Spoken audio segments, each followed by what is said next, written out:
اللہ پاک ارشاد فرماتا ہے کہ وہ کام نہیں ہوتا۔ حضرات محترم، پوری مخلوق جس چیز کی سب سے زیادہ محتاج ہے وہ اللہ تبارک و تعالیٰ کی رحمت ہے۔ انسان کا وجود بھی رحمت الہیہ سے ہے، اور اسی طرح سے اس کے پاس موجود تمام نعمتیں بھی اللہ تبارک و تعالیٰ کی مہربانی سے ہیں۔ آج اللہ نے ہمیں طرح طرح کی ظاہری اعتبار سے بھی اور باطنی اعتبار سے بھی، اللہ نے مالی طور پر بھی اور اس طرح جسمانی طور پر بھی ہمیں طرح طرح کی بے شمار نعمتیں عطا کی ہیں۔ فرمایا ان تمام نعمتوں کو، رحمتوں کو عطا کرنے والی ذات اللہ تبارک و تعالیٰ کی ہے۔ حضرات محترم، رب تعالیٰ کی رحمت نہ تو کسی ضابطے کی پابند ہے اور نہ ہی کسی عمل پر منحصر ہے، وہ جب چاہے، جسے چاہے، جتنی چاہے رحمت عطا فرما دے۔ تاہم اللہ تبارک و تعالیٰ اور اس کے محبوب صلی اللہ تعالیٰ علیہ وآلہ وسلم نے کئی ایسے اعمال کے بارے میں ارشاد فرمایا ہے کہ جن کی برکت سے رب تبارک و تعالیٰ کی رحمت اور نبی کریم صلی اللہ تعالیٰ علیہ وآلہ وسلم سے خیرات، اور اسی طرح سے سرور کونین صلی اللہ تعالیٰ علیہ وآلہ وسلم کی نظر عنایت سے اللہ تبارک و تعالیٰ کی رحمت عطا کی جاتی ہے۔ اسی طرح قرآن و سنت میں کچھ ایسے امور بیان کیے گئے ہیں کہ جن کو کرنے سے منع کیا گیا ہے اور جن کی نحوست انسان کو رحمت سے محروم کر دیتی ہے۔ چنانچہ ہمیں ان کاموں سے بچنا چاہیے، اور اگر پہلے کبھی کر چکے ہوں تو ہمیں اللہ کی بارگاہ میں صدق دل کے ساتھ توبہ کرنی چاہیے۔ حضرات محترم، آج انہی اسباب کے متعلق ہم کچھ سننے کی سعادت حاصل کریں گے۔ ایسا تو نہیں کہ ان برے اعمال کے اندر ہم بھی مبتلا ہیں، ایسا تو نہیں ہے ان اعمال کی وجہ سے ہم اللہ کی رحمت سے محروم ہو جائیں۔ حضرات محترم، اس وقت ہم جن حالات سے گزر رہے ہیں، یقیناً ہم اپنے اعمال کا جائزہ ہمیں لینا چاہیے، اور اللہ تبارک و تعالی مسلمانوں کو سر بلند رکھنے کا قرآن کریم فرقان حمید میں وعدہ فرماتا ہے۔ اللہ نے بارہا کئی مقام پر مسلمان کو سر بلند رکھنے کا وعدہ فرمایا ہے، لیکن آخر وجہ کیا ہے کہ آج مسلمان ذلیل ہو رہا ہے؟ فرمایا کہ یہ تمام کے تمام جو معاملات ہیں وہ ان کے اپنے کرتوتوں کی وجہ سے ہے، ایسے اسباب کو اختیار کر لیا ہے جس کی وجہ سے اللہ تبارک و تعالیٰ کی رحمت نازل نہیں ہوتی۔ آج ہم دیکھیں گے کہ آیا ہم ان برے اعمال کے اندر مبتلا تو نہیں ہیں؟ 9 دسمبر کا دن دنیا بھر کے اندر یوم انسداد بدعنوانی کے طور پر منایا جاتا ہے، انٹرنیشنل اینٹی کرپشن ڈے کے طور پر منایا جاتا ہے کہ اس دن لوگ بددیانتی سے اپنے آپ کو محفوظ رکھیں، لوگوں کے اندر شعور اجاگر کیا جاتا ہے تاکہ لوگ اس عمل سے اپنے آپ کو بچا رہیں۔ لیکن ایک تعداد ہے جو اس کے اندر انوالو ہوتی ہے، اور اللہ تبارک و تعالی کی رحمت سے محرومی اس عمل کی وجہ سے بھی ہو جاتی ہے۔ اور انہی اعمال میں سے ایک فرمایا کہ قطع رحمی، جو بندہ رب تبارک و تعالیٰ یہ پسند کرتا ہے کہ مسلمان اپنے رشتہ داروں کے ساتھ حسن سلوک کرے، اللہ کریم کی یہ منشا ہے، رب کی یہ چاہت ہے، اللہ کو یہ پسند ہے کہ حسب استطاعت لوگ ان سے اپنے رشتہ داروں سے مالی تعاون بھی کرتے رہیں، ان کے دکھ درد میں شریک ہوتے رہیں، اور ایسا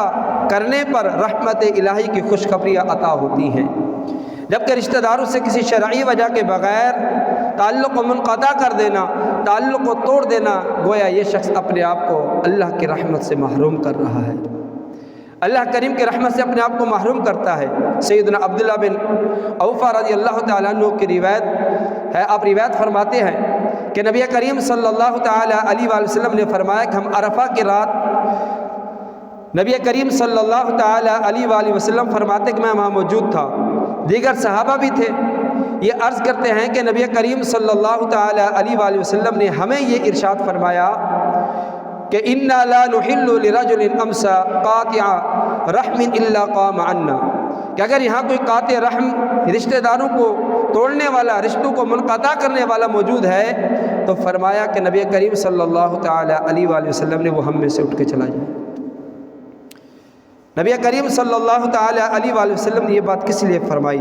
صحابہ نے پوچھا تو آپ صلی اللہ تعالیٰ علیہ وآلہ وسلم نے بتایا کہ جو شخص رشتے توڑتا ہو، رشتے منقطع کرتا ہو، اللہ تبارک و تعالیٰ اس حال میں جو وقت موجود ہو وہاں پر رحمت کو نازل نہیں فرماتا۔ اب یہ کتنی پیاری عظیم مجلس تھی، صحابہ موجود تھے، سرور کونین صلی اللہ تعالیٰ علیہ وآلہ وسلم بھی موجود تھے، لیکن اس کے باوجود فرمایا کہ ایسے شخص کو اٹھ جانا بہتر ہے، کیونکہ اللہ تبارک و تعالیٰ کی رحمت وہاں پر نازل نہیں ہوتی۔ حضرات محترم، وجہ کیا ہے؟ یاد رکھیں، قطع رحمی سے متعلق وہ اپنی صورتحال پر غور کرے تو بہت افسوس ہوتا ہے۔ معمولی باتوں پر رشتہ داروں سے تعلق توڑ لینا ہمارا معمول بن گیا ہے۔ اگر ہم اپنی سوچ میں بہتری لائیں اور چھوٹی چھوٹی باتوں سے درگزر کرنے کی عادت ڈالیں تو اللہ کریم اس عمل کی برکت سے رزق میں برکت عطا فرمائے گا، اللہ تنگ دستی کو دور فرمائے گا، اللہ روزی عطا فرمائے گا، اور ساتھ ساتھ اللہ تبارک و تعالیٰ ایسے شخص کو ذہنی سکون بھی نصیب فرمائے گا جو اپنے رشتہ داروں کے ساتھ تعلق کو جوڑتا ہے، منقطع نہیں کرتا۔ اور فرمایا کہ جو منقطع کرتے ہیں یہی لوگ نقصان اٹھانے والے ہیں، اور ان نقصان اٹھانے کے ساتھ ساتھ فرمایا کہ ایسے لوگ اللہ تبارک و تعالیٰ کے رحمت سے بھی محروم ہوتے ہیں۔ اللہ کی رحمت جو چھما چھم برس رہی ہے، فرمایا کہ اللہ تبارک و تعالیٰ ایسے لوگوں پر اپنی رحمت کو نازل نہیں فرماتا۔ حضرات محترم، آج ہم لوگوں نے اس کو منقطع کر رکھا ہے، یہی وجہ ہے کہ آج مسلمان ہر طرف پریشان ہیں، ذلیل و خوار ہو رہے ہیں۔ اسی طرح اللہ کی رحمت سے محرومی کا ایک اور سبب بیان کیا گیا کہ بدعنوانی، مسلمانوں کو اپنی تمام تر ذمہ داریاں امانت داری کے ساتھ پوری کرنے کا اللہ کریم حکم دیتا ہے، اور اللہ تبارک و تعالیٰ کی عبادات ہوں یا بندوں کے ساتھ معاملات، نبی کریم صلی اللہ تعالیٰ علیہ وآلہ وسلم کے احکام کی پاسداری ہو یا بزرگوں کی تعلیمات پر عمل، گھریلو ذمہ داری ہو یا دفتری امور، نجی سطح کے کام ہو یا سرکاری ڈیوٹی، گویا تمام معاملات کے اندر اللہ کریم اور نبی کریم صلی اللہ تعالیٰ علیہ وآلہ وسلم امانت داری کے ساتھ کام کرنے کا حکم ارشاد فرماتے ہوئے نظر آتے ہیں۔ لیکن افسوس آج مسلمانوں نے اس کام کو ترک کر دیا ہے۔ قرآن کریم فرقان حمید میں اللہ کریم ارشاد فرماتا ہے وَأَنَّ اللَّهَ لَا يَهْدِي كَيْدَ الْخَائِنِينَ، بے شک اللہ خیانت بددیانتی کرنے والوں کی سازش کامیاب نہیں ہونے دیتا۔ مفسرین کرام نے فرمایا کہ پتہ یہ چلا کہ بددیانت شخص کتنی ہی چالاکی کے ساتھ، کتنی ہی عیاری اور مکاری کے ساتھ کام کیوں نہ لے، بالآخر اس کا پردہ چاک ہو جاتا ہے اور اسے ذلت اور رسوائی کا سامنا کرنا پڑتا ہے۔ بدعنوان شخص سے خلق خدا بھی نفرت کرتی ہے، خدا تعالیٰ بھی ایسے شخص کو ناپسند فرماتا ہے۔ اللہ کریم ارشاد فرماتا ہے ان اللہ لا يحب الخائنین، بے شک اللہ کریم خیانت کرنے والوں کو پسند نہیں کرتا ہے۔ ایک تو رحمت الہی سے محرومی اس خائن شخص کے بارے میں، چاہے وہ کسی بھی سطح پر کام کر رہا ہو، اس کے بعد لوگوں کی امانتیں ہوں، لوگوں کے حقوق ہوں، لوگوں کے راز ہوں، اگر یہ ان کو پامال کرتا ہے تو فرمایا اللہ کریم ایسے شخص سے محبت نہیں کرتا ہے، معاشرے کے اندر اس کی کوئی عزت نہیں رہتی، اور کل قیامت کے دن اللہ تبارک و تعالیٰ اس کو اپنی رحمت عطا نہیں فرمائے گا۔ تو ایسا شخص اللہ کریم کی رحمت سے محروم ہے۔ حضرات محترم، جو دیانتداری کو اختیار کرتا ہے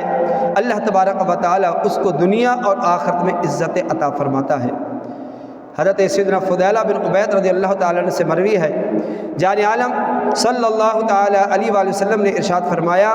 میں تمہیں بتاؤں کہ مومن کون ہے؟ فرمایا مومن وہ ہے جسے لوگ اپنی جانوں اور مالوں کے بارے میں امین سمجھیں۔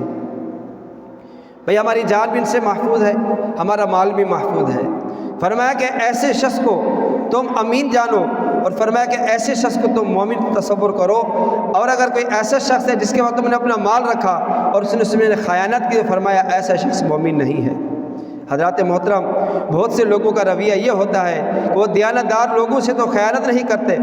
مگر جس نے انہیں دھوکہ دیا ہوتا ہے یہ اس کو دھوکہ دے رہے ہوتے ہیں، اور یہ کہتے ہیں کہ اس نے میرے ساتھ یہ زیادتی کی،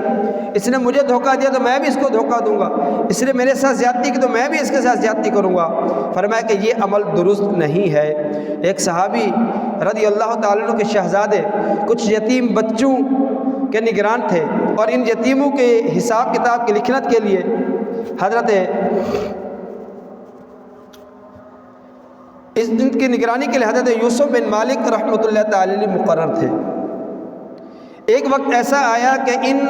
لوگوں نے کچھ مغالطہ کیا، جب یہ بڑے ہو گئے تو انہوں نے اس مال میں سے وہ جو بیت المال تھا وہاں سے کچھ رقم آگے پیچھے کر دی۔ بعد میں حضرت یوسف بن مالک رحمۃ اللہ تعالی علیہ نے فرمایا کہ مجھے پتہ ہے کہ کنہوں نے بیت المال سے مال اٹھایا تھا، میں چاہتا ہوں کہ ان کے مال سے ہم بیت المال کو مال ادا کر دیں۔ تو صحابی رسول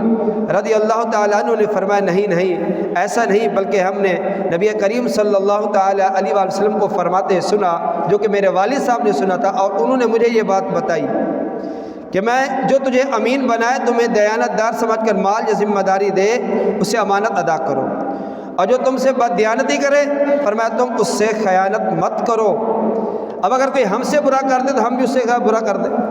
فرق تو پھر نہ رہا۔ فرمایا کہ جو شخص حق پر ہونے کے باوجود سکوت اختیار کرتا ہے اللہ تبارک و تعالیٰ ایک فرشتے کو اس کے دفاع کے لیے مقرر فرما دیتا ہے۔ حضرات محترم، اللہ کریم کی رحمت سے محرومی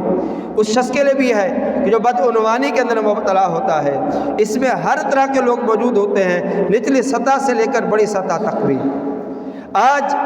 ملک پاکستان کے اندر عدالتی نظام وہ نظام ہے جو برطانیہ سے امپورٹ ہوا ہے۔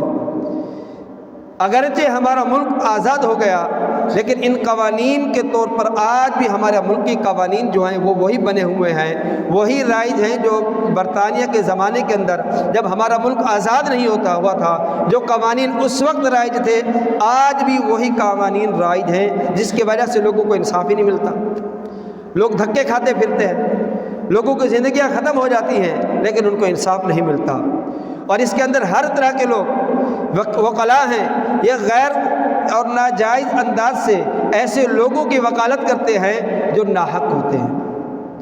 اور اللہ تبارک و تعالی نے ایسے لوگوں کے بارے میں سخت قرآن کریم فرقان حمید میں ارشاد فرمایا ہے۔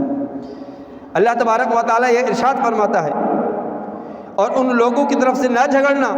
جو اپنی جانوں کو خیانت میں ڈالتے ہیں، بے شک اللہ بہت خیانت کرنے والے بڑے گنہگار کو پسند نہیں فرماتا۔ کہ آج دنیا کے اندر لوگ چند ٹکوں کی خاطر، بالخصوص یہ وکلاء حضرات، چند پیسوں کی خاطر ایسے لوگوں کے کیس کو لے لیتے ہیں اور ایسے لوگوں کا دفاع کر رہے ہوتے ہیں جو حقیقت میں ناجائز کام کر رہے ہوتے ہیں، اور اس کو ثابت کرنے کی کوشش کرتے ہیں، اور وہ جو بیچارہ جس پر ظلم کیا جاتا ہے، مظلوم ہوتا ہے، اس کو ناحق پابند سلاسل کر دیا جاتا ہے۔ قرآن کریم فرقان حمید میں اللہ کریم نے ارشاد فرمایا، اِنَّا أَنزَلْنَا إِلَيْكَ الْكِتَابَ بِالْحَقِّ لِتَحْكُمَ بَيْنَ النَّاسِ بِمَا أَرَاكَ اللَّهُ وَلَا تَكُن لِّلْخَائِنِينَ خَصِيمًا۔ اے حبیب، یقیناً ہم نے آپ کی طرف سچی کتاب اتاری تاکہ آپ لوگوں میں اس حق کے ساتھ فیصلہ کریں جو اللہ تبارک و تعالی نے آپ کو دکھایا، اور تم خیانت کرنے والوں کی طرف سے جھگڑا نہ کرنا۔ حضرت مفتی احمد یار خان نعیمی رحمۃ اللہ تعالی علیہ فرماتے ہیں، قاضی تین طرح کے ہوتے ہیں، جو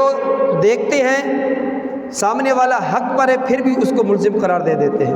فرمایا کہ اس نے اپنے لیے جہنم کو مقرر کر لیا۔ اور ایک وہ ہے کہ جس نے دیکھا کہ سامنے والا حق پر ہے اور جو دوسرا ہے وہ واقعی قصوروار ہے، فرمایا کہ اس نے درست فیصلہ کیا، حقدار کو حق دیا، اور جو حقدار نہیں تھا اس کو حق نہیں دیا، فرمایا کہ ایسا قاضی جنت میں جائے گا۔ اللہ تبارک و تعالیٰ اس کے لیے جنت کے وسط میں محل بنائے گا۔ وجہ کیا تھی کہ اس نے فیصلہ درست انداز میں کیا ہے، قرآن کریم فرقان حمید کے طریقہ کار کے مطابق کیا ہے۔ لِتَحْكُمَ بَيْنَ النَّاسِ، کہ جب تم فیصلہ کرنے لگو لوگوں کے درمیان تو عدل و انصاف کے ساتھ کرو۔ جہاں ہمارے معاشرے کے اندر کئی شعبوں کے اندر بگاڑ ہے، وہی ہماری عدلیہ کے اندر بھی اس قدر بگاڑ ہے کہ آج بھی ہمارے عدلیہ کے اندر جو نظام رائج ہے وہ انگریزوں والا نظام رائج ہے، اور جو مظلوم ہوتا ہے اس کو انصاف نہیں دیا جاتا۔ اور ایک وہ فرمایا کہ جس قاضی نے تحقیق نہیں کی، صحیح معنوں میں اس مقدمے کو دیکھا نہیں کہ حقدار کون ہے اور نہ حق کون ہے، حق پر کون ہے اور ظالم کون ہے، یہ نہیں دیکھا بلکہ ایسے ہی فیصلہ کر دیا، اور اس کے فیصلے کی وجہ سے سامنے مظلوم تھا، اس پر ظلم ہوا تھا، پھر اسی کو ہی سزا دے دی گئی، تو فرمایا ایسا قاضی بھی جہنم میں جائے گا۔ آج ہم اس چیز کو نہیں دیکھتے ہیں۔ اللہ تبارک و تعالیٰ کی رحمت سے محرومی کے جو اسباب ہیں ان میں ایک سب سے بڑا سبب جو بیان فرمایا گیا وہ یہ بددیانتی ہے، کہ چند ٹکوں کی خاطر درست فیصلہ نہیں کرتے بلکہ غیر شرعی اور غلط فیصلہ کر دیتے ہیں۔ حضرات محترم، اسی طرح سے اللہ کریم کی رحمت سے محرومی کا ایک سبب جہاد کو ترک کر دینا بھی ہے۔ یاد رکھیں، اپنی بساط اور اپنے اوقات کے مطابق اور اسلام کی سربلندی کے لیے ہر مسلمان پر یہ بعض صورتوں میں جہاد فرض ہو جاتا ہے، لیکن مسلمانوں کے پر ظلم ہو رہا ہو، مسلمان ممالک کو ظلم و ستم کا شکار کیا جا رہا ہو، لیکن اس کے باوجود کوئی ان کا ساتھ نہ دے، مسلمانوں کے دلوں کے اندر جذبہ جہاد بھی بیدار نہ ہو، تو فرمایا اللہ تبارک و تعالی کی رحمت سے محرومی کے اسباب میں سے ایک سبب یہ بھی ہے۔ اللہ کریم ایسی قوم پر رحمت نازل نہیں کرتا ہے۔ قرآن کریم فرقان حمید میں کثرت کے ساتھ جہاد کرنے کا حکم دیا گیا ہے۔ اور نبی کریم صلی اللہ تعالیٰ علیہ وآلہ وسلم نے مجاہدین اسلام کے لیے جنت کی بشارتیں عطا فرمائی ہیں، لیکن افسوس آج ہم اس چیز سے بھی دور ہے۔ حضرت سیدنا ابو عبس عبد الرحمن رضی اللہ تعالیٰ عنہ سے روایت ہے، رحمت عالم صلی اللہ تعالیٰ علیہ وآلہ وسلم نے فرمایا، جس بندہ مومن کے قدم راہ خدا میں غبار آلود ہوں اسے جہنم کی آگ نہیں چھوئے گی۔ آج فلسطین کے اندر ہم دیکھیں کیا کچھ ہو رہا ہے، اتنا ظلم ہو رہا ہے مسلمانوں کے ساتھ، اور کئی بچوں کو شہید کر دیا گیا، ماؤں کے سامنے ان کے بیٹوں کو ذبح کر دیا گیا، بمباری کر کے ان کو شہید کر دیا گیا۔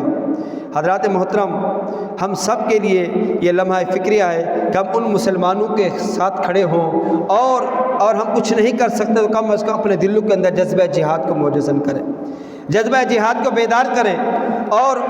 ان کے لیے دعائیں کریں، اور ان کو اپنی دعاؤں کے اندر یاد رکھیں تاکہ اللہ تبارک و تعالیٰ ان پر رحمت نازل فرمائے، اور بالخصوص ہم خود اپنے آپ کو بدعمالیوں سے بچائیں۔ جب تک بدعمالیوں کے اندر ہم مبتلا رہیں گے اللہ تبارک و تعالیٰ کی رحمت سے محروم رہیں گے۔ حضرات محترم، دنیاوی مفادات میں مصروف رہ کر، دنیا کے معاملات میں اس قدر منہمک ہو کر ہم اپنی آخرت کو یکسر فراموش کر بیٹھے ہیں، جس کی وجہ سے ہمارے دلوں کے اندر جذبہ جہاد بیدار نہیں ہوتا۔ اللہ تبارک و تعالیٰ ایسے لوگوں کے بارے میں قرآن کریم فرقان حمید میں ارشاد فرماتا ہے کہ جو دنیا کے اندر مصروف ہیں اور یہ سمجھ بیٹھے کہ ہماری ساری زندگی کل متاع ہماری دنیا ہی ہے، جبکہ یہ چند روزہ زندگی ہے، اس کے بعد جو زندگی ہوگی وہ نہ ختم ہونے والی زندگی ہے۔ اللہ کریم فرماتا ہے دنیاوی مفادات میں مگن ہو کر جہاد چھوڑنے والوں، اللہ فرماتا ہے اِلَّا تَغْفِرُوا يُعَذِّبْكُمْ عَذَابًا أَلِيمًا وَيَسْتَبْدِلْ قَوْمًا غَيْرَكُمْ وَلَا تَضُرُّهُ شَيْئًا وَاللَّهُ عَلَى كُلِّ شَيْءٍ قَدِيرٌ کہ اگر تم راہ خدا میں جہاد کے لیے نہیں نکلو گے تو اللہ تمہیں دردناک سزا دے گا، اور تمہاری جگہ دوسری قوم کو لے آئے گا، اور تم اس کا کچھ نہیں بگاڑ سکو گے، اور اللہ ہر شے پر قادر ہے۔ حضرات محترم، دین کی حفاظت اور سربلندی اللہ تبارک و تعالیٰ کا ذمہ کرم پر ہے، وہ خود مجاہدین اسلام کی مدد پر قادر ہے۔ فرمایا اگر تم دین کی خاطر کوشش کرو گے تو تمہیں رحمت اور سعادت اللہ تبارک و تعالیٰ عطا فرمائے گا، اور اگر تم نے سستی کی اللہ تبارک و تعالیٰ پھر دوسروں کو یہ سعادت عطا فرما دے گا۔ حضرات محترم، اس وقت انبیاء کرام علیہم الصلاۃ والسلام کی سرزمین فلسطین کی صورتحال یہ ہے کہ کچھ دنوں کے وقفے کے بعد گزشتہ جمعۃ المبارک کے دن سے اسرائیلی درندوں نے دوبارہ فلسطین کی سرزمین پر بمباری شروع کر دی، اور جس کی وجہ سے تقریباً 8,000 کے قریب بچے شہید ہو چکے ہیں۔ حضرات محترم، 22,000 کے قریب مسلمان شہید ہو چکے ہیں، لقم اجل بن چکے ہیں، جس میں نوجوان بھی ہیں، جس میں بزرگ بھی ہیں، جس میں مائیں بھی ہیں، بہنیں بھی ہیں، بیٹیاں بھی ہیں۔ صرف فرمایا ایک تحقیق کے مطابق 8,000 بچوں کو شہید کر دیا گیا۔ ہمارے مستقبل کو مسلمان اس پر خاموش ہیں، مسلمان اس پر کچھ کلام نہیں کر رہے، حکمران ٹس سے مس نہیں ہو رہے، ان مظلوموں کا ساتھ دینے کے لیے تیار نہیں ہیں۔ اللہ تبارک و تعالیٰ ایسے حکمرانوں سے ہمیں نجات عطا فرمائے، ہمیں اچھے مخلص صالح حکمران عطا فرمائے جو ان مظلوم مسلمانوں کے شانہ بشانہ کھڑے ہوں۔ حضرات محترم، یاد رکھیں ان حالات میں مسلم حکمرانوں پر فرض ہے کہ اسرائیلی مظالم روکنے کے لیے اپنا کردار ادا کریں، اور مسلمانوں کی مدد کے لیے جہاد کا اہتمام کرنا چاہیے، اور ایسے ہی عام مسلمانوں پر اپنی طاقت کے مطابق اہل فلسطین کی مدد کرنا لازم ہے۔ سیدنا انس رضی اللہ تعالیٰ عنہ فرماتے ہیں نبی کریم صلی اللہ تعالیٰ علیہ وآلہ وسلم نے ارشاد فرمایا اپنی مالوں اور اپنے جانوں اور اپنی زبانوں کے ساتھ مشرکین کفار کے ساتھ جہاد کرو۔ ہمارے اختیار میں اگر اور کچھ نہیں ہے تو کم از کم ہم یہود و نصارہ کے پروڈکٹس کو چھوڑ سکتے ہیں، ہم ان کی پروڈکٹس کو لینا ختم کر سکتے ہیں، بائیکاٹ کر سکتے ہیں، تاکہ یہاں ہمارے مسلمانوں سے جو سرمایہ وہ حاصل کرتے ہیں، اسی سرمایہ کو وہ اپنے اسلحہ اور ان گولہ بارود کی خرید و فروخت پر صرف کرتے ہیں، اور اسی گولہ بارود کے ساتھ مسلمانوں کو شہید کر رہے ہیں، اور ہم مسلمان خود یہ عمل کرنے میں ان کا ساتھ دے رہے ہیں۔ ہمیں اس پر غور کرنا ہوگا اور اپنی پروڈکٹس کو استعمال کرنے کی کوشش کرنا ہوگی، اغیار کے طور طریقوں کو ترک کرنا ہوگا۔ اللہ کے حبیب نے 1400 سال پہلے بتا دیا تھا، اے لوگوں یاد رکھنا یہ یہود و ہنود آپس میں بالکل ایک جیسے ہیں، جب یہ کسی کو کسی مسلمان پر حملہ کرتے ہیں تو سب کو بلاتے ہیں، اور تم بھی آ جاؤ، تم بھی آ جاؤ، جس طرح تم لوگوں کو دسترخوان پر کھانے کے لیے بلاتے ہو نا، گھر میں دسترخوان لگاتے ہیں، فلاں بھی آ جائے، فلاں بھی آ جائے۔ فرمایا جب کسی مسلمان ملک کے اوپر یہ حملہ کرتے ہیں، کسی مسلمان پر حملہ کرتے ہیں تو یہود و نصارہ سارے کے سارے جمع ہو جاتے ہیں۔ آج انبیاء کی سرزمین فلسطین یہی ہو رہا ہے، یہود و نصارہ سارے کے سارے جمع ہو گئے ہیں، سارے کے سارے ایک ہو گئے ہیں مسلمانوں کو مٹانے کے لیے، غزہ کی سرزمین کو لقمہ ہستی سے مٹانے کے، لقمہ اجل بنانے کے لیے، غزہ کی سرزمین کو صفحہ ہستی سے مٹانے کے لیے سارے کے سارے ایک ہو گئے ہیں، لیکن مسلمان حکمران آج بھی اپنے عیاشیوں کے اندر لگے ہوئے ہیں اور ان مظلوموں کی مدد کرنے کے لیے تیار نہیں ہیں۔ حضرات محترم، ہم سب نے مل کر اپنا اپنا کردار ادا کرنا ہے۔ جانب عالم صلی اللہ تعالی علیہ وآلہ وسلم کو اللہ تبارک و تعالی نے تمام جہان والوں کے لیے رحمت بنا کر بھیجا ہے۔ اگر ہم نبی کریم صلی اللہ تعالی علیہ وآلہ وسلم کے فرمودات پر، اللہ تبارک و تعالی کے احکامات پر عمل کرنے والے بن جائیں، اللہ کریم ضرور رحمت کو عطا فرمائے گا۔ آپ نے سنا ہے، رب نے وعدہ کیا ہے، میں ہی حفاظت کرنے والا ہوں، میں ہی اپنے بندوں کا خیال کرنے والا ہوں، لیکن طریقہ خدا بندی یہ ہے، چاہت خدا بندی یہ ہے کہ اس کے بندے بھی دوسرے مسلمانوں کے حقوق کے لیے کھڑے ہوں۔ جب ہم کم از کم کھڑے ہوں گے، ان کی تکلیف کو محسوس کریں گے، تو اللہ تبارک و تعالی پھر رحمت نازل فرمائے گا۔ اللہ کی جب رحمت آئے گی، یہ مصائب، یہ ساری کی ساری پریشانیاں دور ہو جائیں گی۔ اللہ تعالیٰ مسلمانوں کے قبلہ اول بیت المقدس کی حفاظت فرمائے، اللہ فلسطین اور غزہ کے مسلمانوں کی حفاظت فرمائے، اور بالخصوص یہ جو چیزیں ہم نے سنی ہیں، اللہ تبارک و تعالیٰ کی رحمت سے مایوسی کے اسباب، جس میں خیانت بھی ہے، بددیانتی بھی ہے، رشوت بھی ہے، انصاف کے ساتھ بات نہ کرنا، یہ تمام کی تمام جو چیزیں ہیں، یہ رحمت سے محرومی حاصل کرنے والے اسباب ہیں۔ کوئی شخص ان برے اعمال کے اندر مبتلا ہوتا ہے، اللہ تبارک و تعالیٰ کی رحمت سے محروم ہو جاتا ہے، اور جو رب کی رحمت سے محروم ہو، پھر دنیا اور آخرت میں اس کے لیے صرف اور صرف عذاب ہی عذاب ہے۔ اللہ کریم ہم سب کو عمل کرنے کی توفیق عطا فرمائے، برائیوں سے بچنے اور نیکیاں کرنے کی توفیق عطا فرمائے۔ آمین۔ وآخر دعوانا ان الحمد للہ رب العالمین۔